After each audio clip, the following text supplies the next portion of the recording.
Namaste बच्चों, welcome back to our channel Yoyo Bio. We are talking about this chapter microbes in human welfare. इस chapter के NCERT text book के सारे important points हम लोग already cover कर चुके हैं। मेरे पास्ट सारे लेक्चर्स में एनसीईआरटी टेक्स्ट बुक हमने फिनिश कर दिया है। मैं उम्मीद करता हूँ कि तुमने वो सारे लेक्चर्स देखे हैं और तुमको वो सारे लेक्चर्स समझे हैं। एनसीईआरटी के बाद फिर हमने एक्स्ट्रा पॉइंट्स डिस्कस करना शुरू किया है। अब इसी थॉट को आगे ले चलते हैं, एक्स्ट्रा पॉइंट्स डिस्कस करते हैं। आज के लेक्चर में हम बात करेंगे the uses of microbes as bio fertilisers.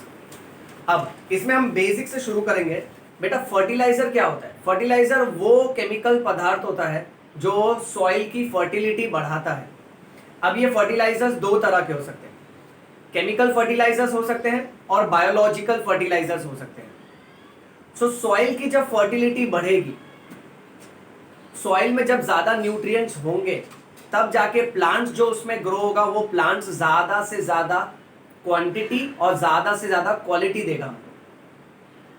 जिस तरह से तुमको बढ़ने के लिए न्यूट्रिएंट्स की जरूरत होती है, वैसे ही प्लांट्स को ग्रो होने के लिए न्यूट्रिएंट्स की जरूरत होती है।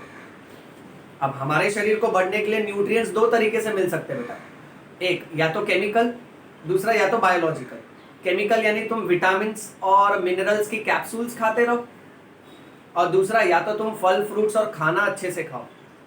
So out of chemical and biological, अब टैबलेट्स कैप्सूल्स क्या हो गई? केमिकल हो गई, राइट? जिसका अगर इफेक्ट है तो लंबे समय के लिए लोगे तो साइड इफेक्ट भी है। उसी तरह से प्लांट्स को भी न्यूट्रिएंट्स प्रोवाइड करने के लिए फर्टिलाइजर्स की जरूरत पड़ती है, और ये फर्टिलाइजर्स दो तरह के मिला।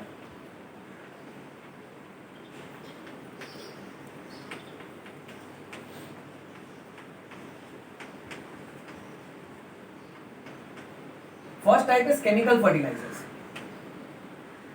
Now, chemical fertilizers, they are also called as inorganic fertilizers.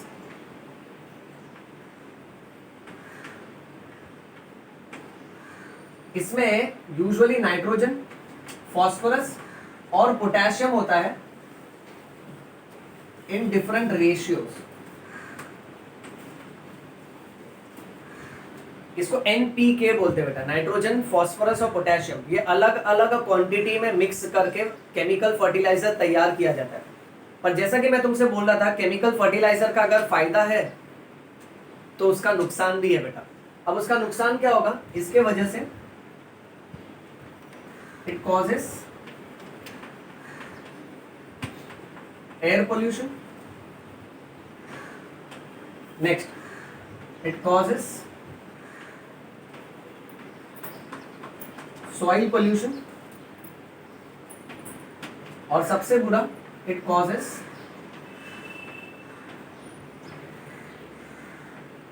Ground water pollution.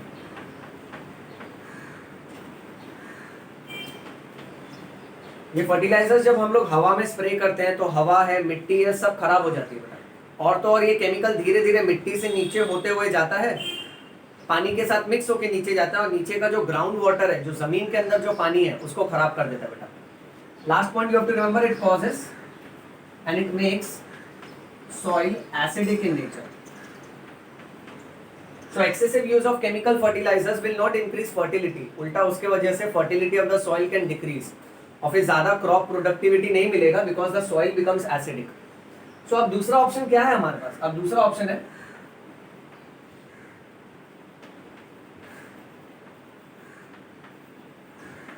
Biological fertilisers.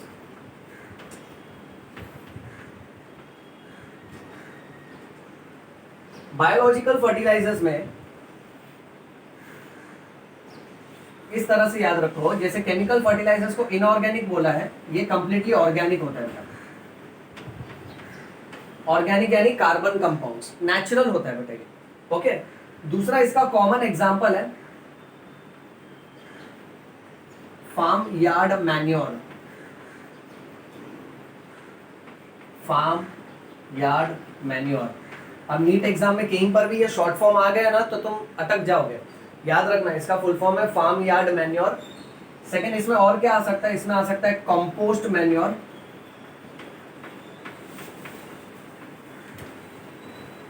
और इसमें आ सकता है ग्रीन मैन्योर।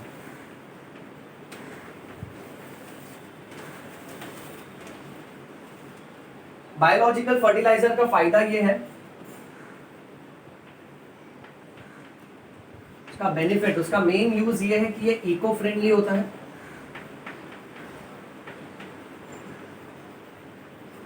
और ये कॉस्ट इफेक्टिव होता है। इको फ्रेंडली यानी इसके वजह से पर्यावरण को कोई ज्यादा नुकसान नहीं पहुंचता है, और इसको बनाने में ज्यादा खर्चा भी नहीं होता है, क्योंकि बायोलॉजिकल फर्टिलाइजर्स अल्टीमेटली सारे वेस्ट से बनते हैं। पर सोचो वही फर्टिलिटी बढ़ाने का काम अगर तुमको कोई माइक्रो ऑर्गेनिज्म करके दे दे, तो उसको हम लोग बायो फर्टिलाइजर्स बोलेंगे बेटा। और ये बायो फर्टिलाइजर्स के 5 अलग अलग कैटेगरी है। अब यहां से एक्स्ट्रा पॉइंट शुरू हो रहा है बेटा, ध्यान दो।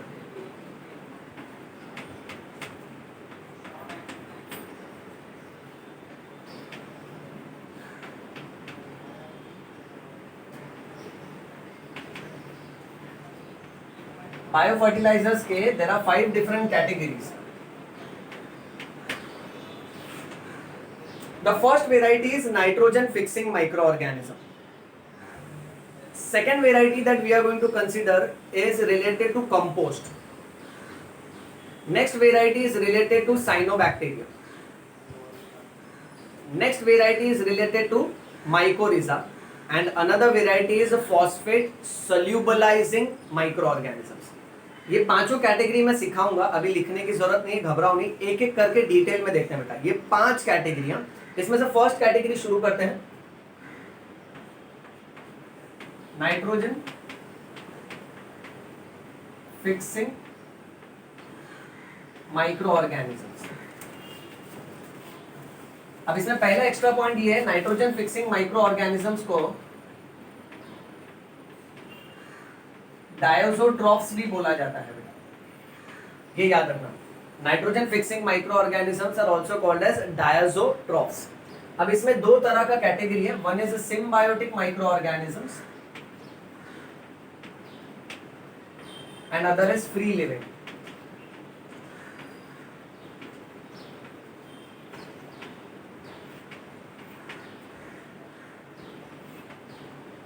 अब सिम्बायोटिक यानी कैसा होता है ना, ये माइक्रो ऑर्गेनिजम्स ओके हवा से नाइट्रोजन पकड़ के प्लांट्स को देते हैं, बदले में प्लांट्स इनको रहने के लिए शेल्टर और थोड़ा बहुत न्यूट्रिएंट्स देते हैं।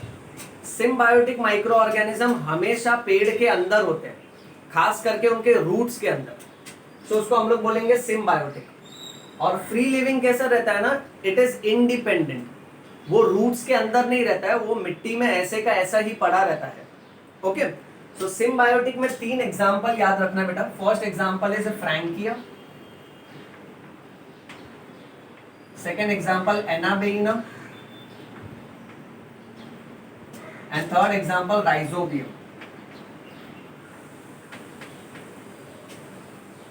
ओके, फ्री लिविंग में the example that we are going to consider is Azotobacter,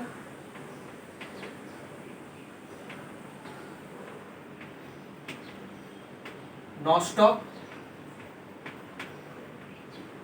clostridium,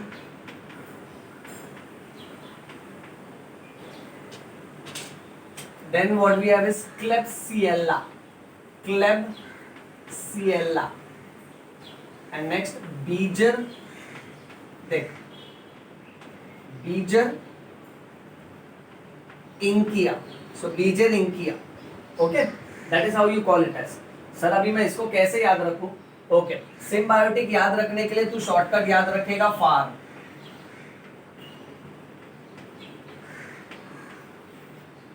okay, और फ्री लिविंग के लिए you will remember the shortcut of ANC BK, book, okay, ANC book BK, और चाहिए तो इसको घुमा के भी तुम याद रख सकते हो, कैन कर दो CAN, can book, okay, right. So symbiotic और फ्री लिविंग का एग्जांपल तुमको याद रखना बेटा। अच्छा, अब ये फर्स्ट कैटेगरी था, सेकंड कैटेगरी ले लेते हैं, फॉस्फेट सोल्यूबलाइजिंग।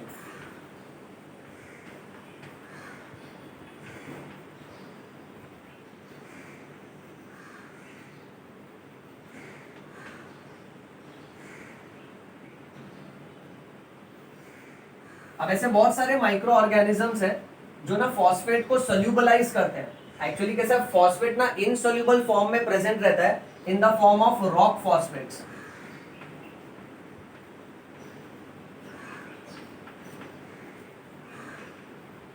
ओके, सो ये रॉक फॉस्फेट्स में से फॉस्फेट को बाहर निकाल के सोल्यूबल फॉर्म में अवेलेबल करवाने का काम कुछ माइक्रो ऑर्गेनिजम्स का है। अब उसमें कौन सा एग्जाम्पल है बेटा? सो इसमें भी है Micrococcus, Aspergillus, agrobacterium,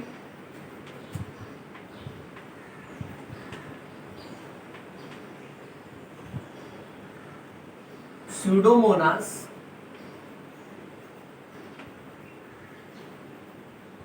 स्ट्राइटा and last Bacillus polymyxa. So Micrococcus, Aspergillus, Agrobacterium, Pseudomonas, striata, Bacillus polymyxa, ये क्या करते हैं? बड़े बड़े पत्थर के अंदर जो फॉस्फेट इनसोल्यूबल फॉर्म में है उसको सोल्यूबल फॉर्म में अवेलेबल करवा के मिट्टी में दे देते हैं, और या तो प्लांट्स को अवेलेबल करवा के दे देते हैं बेटा। सर अब ये नाम कैसे याद रखें? तो ये नाम के लिए तुम याद रखो शॉर्टकट माप बैसिलस को। हिंदी में हम लोग माप वर्ड बोलते हैं ना, माप लेना यानी मेजर करना। सो बैसिलस को माप ले तू बेटा। एम से क्या आएगा? माइक्रोकोकस, ए से एस्परगिलस,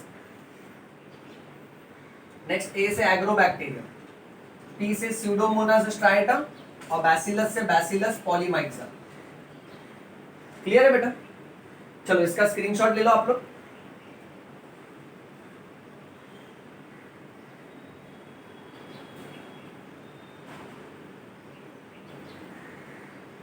लिया?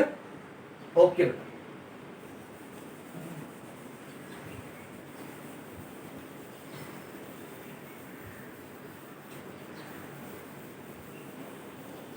इसमें सिर्फ मेन माइक्रो ऑर्गेनिजम्स के नाम है, याद रखो। हम लोग 5 कैटेगरी की बात कर रहे हैं, जिसमें से 2 हो गया नाइट्रोजन फिक्सिंग माइक्रो ऑर्गेनिज्म और phosphate solubilizing micro organism.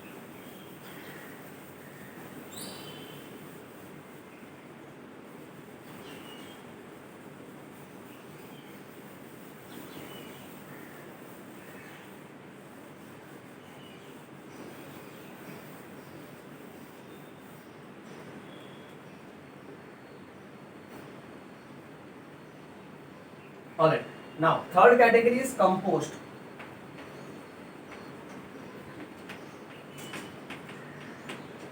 Compost कैसा मिट्टी होता है? कंपोस्ट डार्क कलर का मिट्टी होता है, उसमें बहुत सारा ह्यूमस होता है।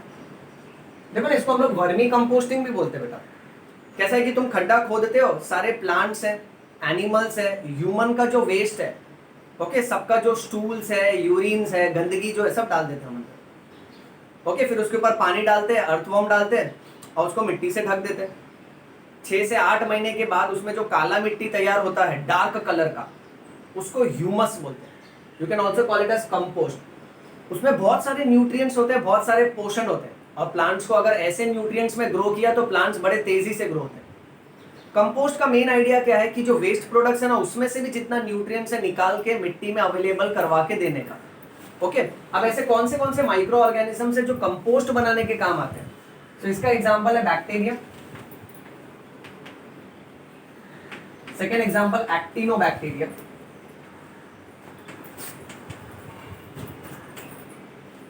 Third example fungus,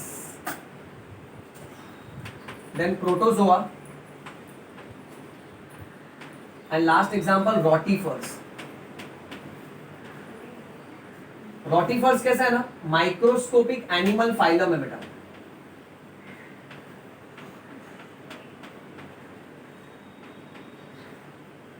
Annelida, arthropoda, वो सब फाइलम पढ़ा है ना, वैसे रोटीफर्स भी एक फाइलम है जिसमें माइक्रोस्कोपिक एनिमल्स को इंक्लूड किया जाता है। बाकी बैक्टीरिया, फंगस, प्रोटोजोआ क्या है वो तो तू जानता है, ये सब के सब माइक्रो ऑर्गेनिज्म है बेटा। सो ये सब के सब हमको कंपोस्ट बनाने के काम आते हैं। ओके, और कंपोस्ट भी कैसा है ना, अल्टीमेटली फर्टिलाइजर प्रोवाइड करता है प्लांट्स को बेटा। सो वो भी एक बायो फर्टिलाइजर हुआ। सो ये थर्ड कैटेगरी था। फोर्थ कैटेगरी,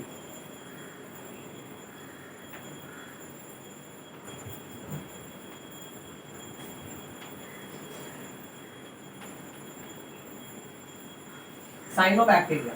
अब साइनोबैक्टीरिया में कौन से एग्जांपल है? नंबर 1 एनाबेइनम, नेक्स्ट नॉस्टॉक, फिर और एक है Oscillatoria and प्लेक्टोनेमा।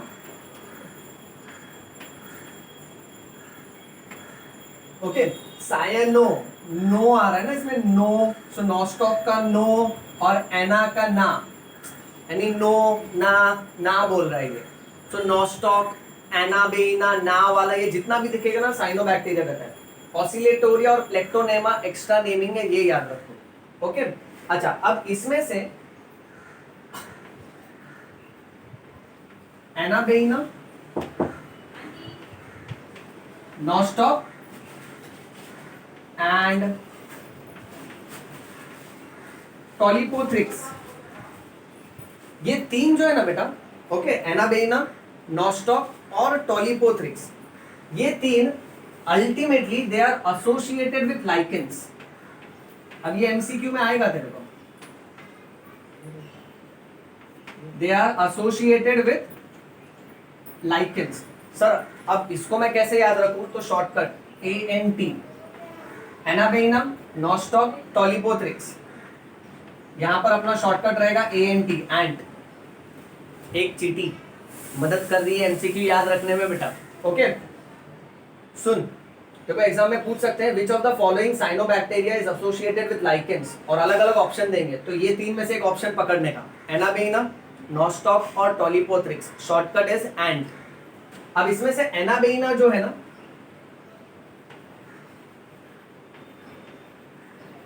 Anabaena is associated with one plant azolla and it is associated with another plant called as cycas. यानी एनाबेना नाम का माइक्रो ऑर्गेनिज्म तुमको अजोला और साइकस पेड़ में मिलेगा बेटा, और इस पेड़ के अंदर वो हवा का नाइट्रोजन पकड़ के पेड़ को देता है, बदले में पेड़ उसको रहने के लिए जगह देता है। दोनों का आपसी फायदा होता है, एक दूसरे से दोनों का बेनिफिट होता है बेटा। ऐसे रिलेशनशिप को हम लोग बोलेंगे म्यूचुअलिज्म। ओके, सो ये याद रखने का। सो यहाँ पे जो शॉर्टकट रहेगा बेटा वो एंट होगा। फाइन, सो ये था fourth category, that is cyanobacteria. अब बढ़ते हैं लास्ट कैटेगरी की तरफ। अब ये सबसे डेंजर है,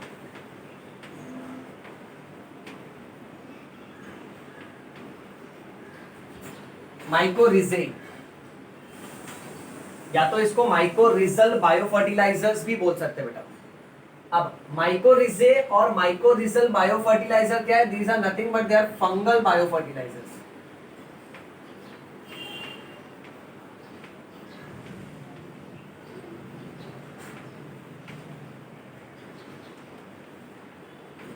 These are fungal biofertilizers.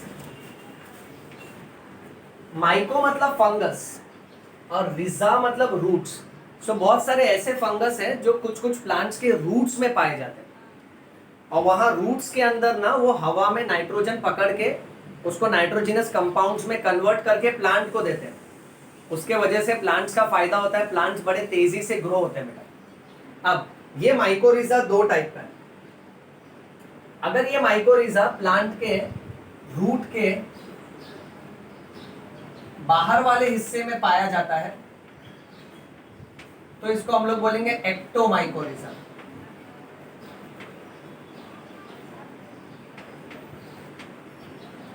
और अगर ये माइकोरिजा प्लांट के रूट्स के अंदर पाया जाता है तो इसको हम लोग बोलेंगे एंडोमाइकोरिजा।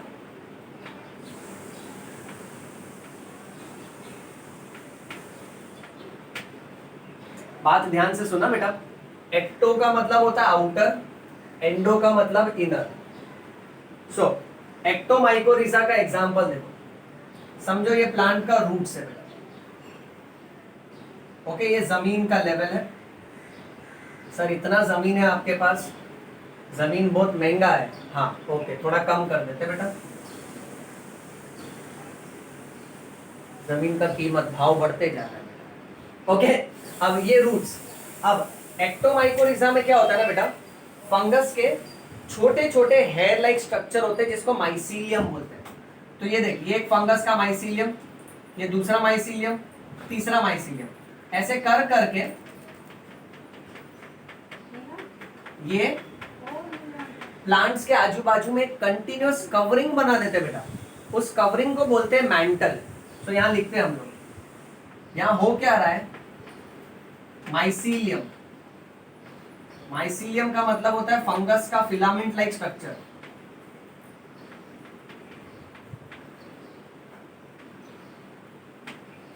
Mycelium forms a covering called as mantle। तो कवरिंग को बोलेंगे मैंटल। ओके, अब इसमें से कुछ कुछ माइसीलियम रूट्स के अंदर जाते हैं,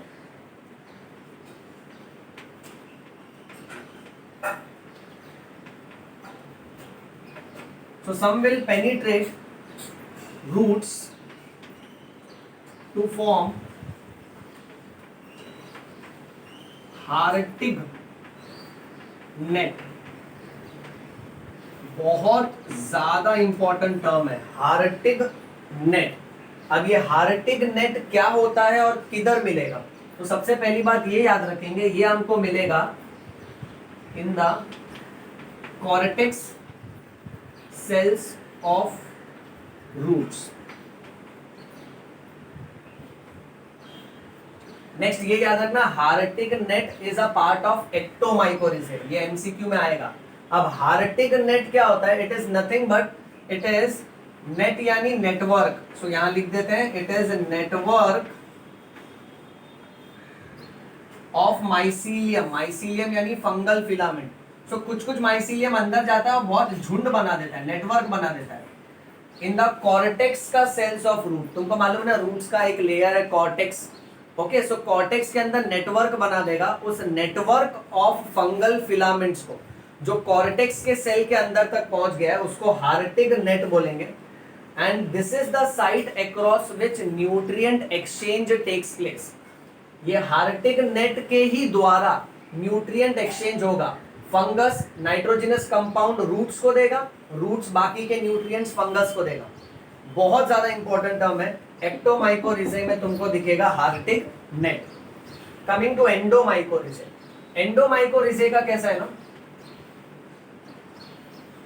ये समझो रूट्स है बेटा। अब बात ध्यान से सुनो, ओके। और ये रूट्स के सेल है, 3 सेल्स ड्रॉ किया बेटा मैंने। अब ये फंगस यहां से एंट्री मारना चालू करेगा, ओके।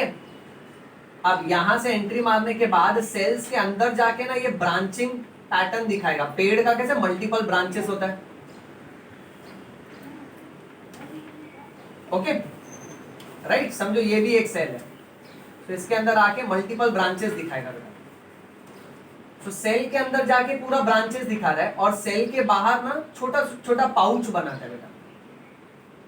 अब एंडोमाइकोरिजा में हमको यही याद रखना है कि ये सेल के अंदर जाके, सेल के अंदर गया यानी इंट्रासेल्यूलर,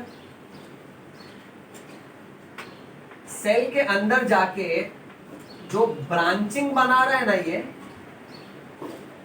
उसको बोलते हैं आर्बस्कल्स।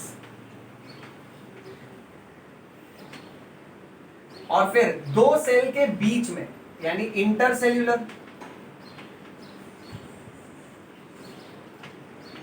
2 सेल के बीच में ये जो सैक लाइक और you can say bag like structure बना रहा है ना बेटा, इसको बोलते हैं वेसिकल्स। अब ये एमसीक्यू में आएगा, इसीलिए एंडोमाइकोरिजे का दूसरा नाम है वेसिक्यूलर आर्बस्क्यूलर माइकोरिजे। इसको शॉर्ट में वैम बोलते हैं, वेसिक्यूलर आर्बस्क्यूलर माइकोरिजे। एट टाइम्स इसको एएम भी बोलते हैं, आर्बस्क्यूलर माइकोरिजे, वेसिक्यूलर आर्बस्क्यूलर माइकोरिजे। ये भी एमसीक्यू में पूछेंगे कि वेसिकल्स इंट्रासेल्यूलर है कि इंटरसेल्यूलर है, so you should know it is intercellular. Okay, arbuscules intracellular है कि इंटरसेल्यूलर है, so it is intracellular. So cell के अंदर पहुंच के जो ब्रांचिंग बना रहा है ना बेटा वो आर्बस्कल, और 2 सेल के बीच में जो बैग लाइक स्ट्रक्चर बना रहा है वो वेसिकल्स, ओके। और ये भी रूट्स के है ना कॉर्टेक्स वाले लेयर में होगा बेटा।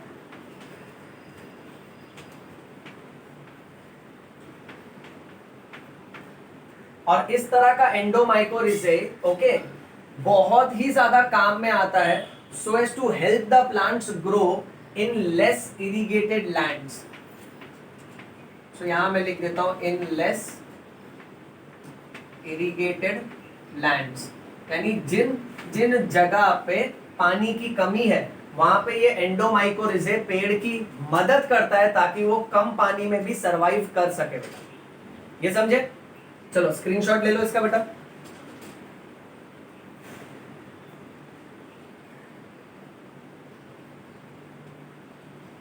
लिया? All right, so that's all about this lecture बेटा, जहां हमने बायो फर्टिलाइजर्स की बात की है कि किस तरह से माइक्रो ऑर्गेनिज्म बायो फर्टिलाइजर्स का काम करते हैं और उसको 5 कैटेगरी में बांट दिया है। जहां पहला कैटेगरी क्या पढ़ा था बेटा हमने? पहला कैटेगरी हमने पढ़ा था कि they are nitrogen fixing microorganism. दूसरा कैटेगरी हमने फॉस्फेट सोल्यूबलाइजिंग माइक्रो ऑर्गेनिज्म पढ़ा बेटा। अच्छा, फिर तीसरा कैटेगरी से हमने यहां से क्या पढ़ा था? कंपोस्ट के बारे में, फिर साइनोबैक्टीरिया और लास्ट में माइकोरिजा, जिसमें सबसे ज्यादा इंपॉर्टेंट है माइकोरिजा। जो जो माइक्रो ऑर्गेनिजम्स के नाम मैंने लिखवाए हैं, जो जो शॉर्टकट्स लिखवाए हैं, उसका नोट्स बनाओ बच्चों और उसको अच्छे से रिवाइज करो, क्योंकि इन लेक्चर्स के बाद तुमको NCERT text book, government text book कुछ ज्यादा रिफर करने की जरूरत नहीं पड़ेगी, पूरा का पूरा तुमको अपने आप याद हो जाएगा।